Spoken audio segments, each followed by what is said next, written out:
of lights, with whom there is no variableness nor shadow of turning. Okay, again, this is what it is saying God is. A God who gives gifts, and when he gives a gift, he doesn't vary about the gift. When he gives you something, he doesn't want to see anything else. Whatever God invested in you, he wants to see that. He's a good God who gives good gifts to all men. And he doesn't vary, nor does he turn or change his expectation. God expects to see what he gave you. He's a gift giver. You know, words that describe God's nature and character further attest to his commitment to objectivity or living either in the white or the black.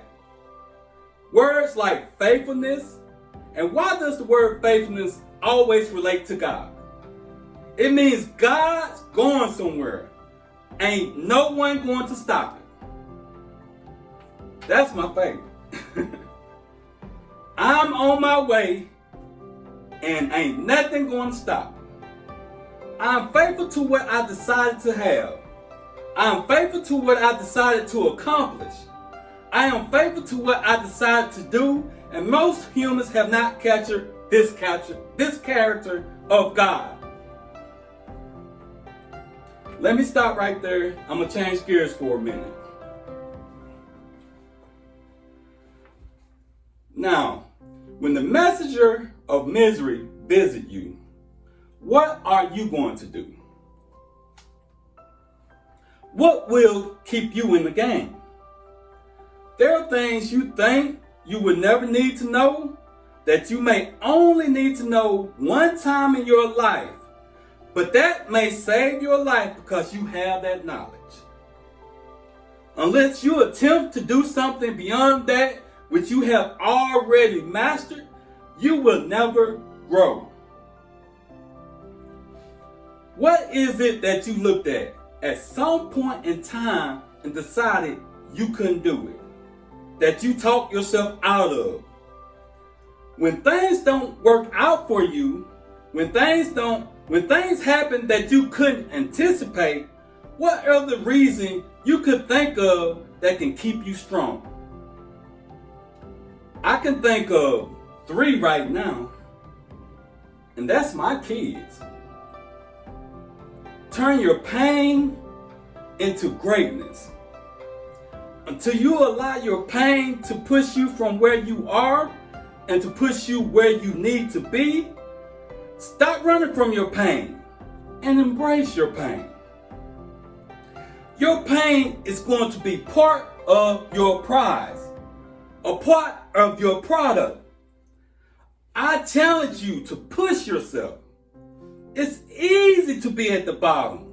It doesn't take any effort to be a loser. It doesn't take any motivation.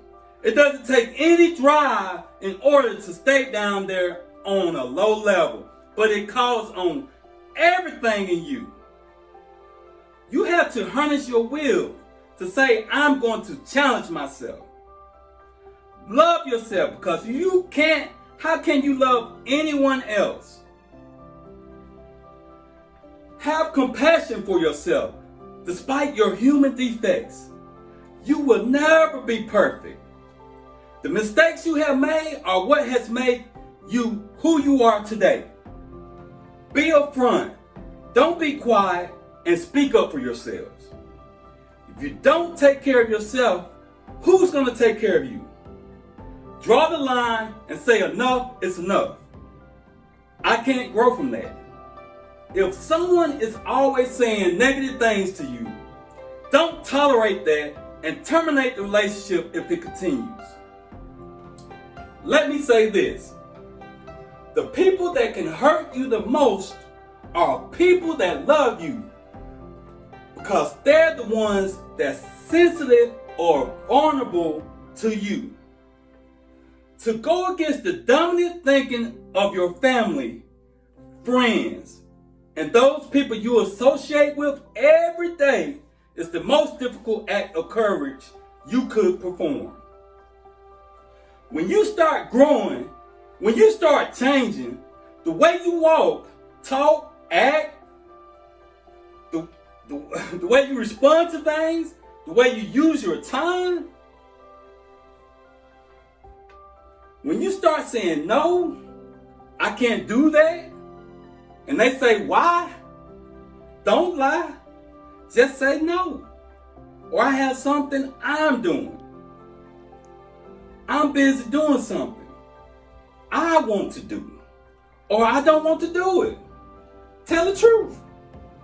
But if people can put that guilt trip on you, they will use you and abuse you over and over again.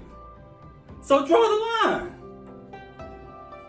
You have the power to change that. It doesn't matter what happened to you. See, the only thing that really matters is you can allow it to build you up. Things are going to happen to you in life, but make it okay. Lord, grant me the serenity to accept the things I cannot change. I can change how I respond to it. I can become upset, nervous, tense, weak about it, or I can say it's okay. That's all I have, and I truly thank y'all for watching. And remember to like, comment, share, and subscribe. And remember, it's not over. All right. I have one more thing here I wanted to say. This kind of reminds me of when I was going through my stuff in life. And I know everybody done heard it, you know, because you know you folks used to keep this in the house all the time. It's called Footprints in the Sand. Hey, when I tell you, I've been carried. Hey, this says it all to me right here for me. But I want to read it. One night I dreamed I was walking along the beach with the Lord. Scenes from my life flashed across the sky. In each, I noticed footprints in the sand. Sometimes there were 2 sets of footprints. Other times there was only one. During the lowest time of my life, I could see only 1 set of footprints. So I said, Lord, you promised me that you would walk with me always. Why, when I have needed you the most, would you leave me? The Lord replied, my precious child, I love you and would never leave you. The times when you have seen only 1 set of footprints, it was then I carried you. Now I love that message. Hey, it speaks the truth about me. And I'm going to tell you, I have been broken. Alright, but just remember this. Hey, push through whatever you're going through. Tough times gonna come. And you just gotta, hey, push through it, pray on it, and keep going. Hey, things gonna get better eventually over time.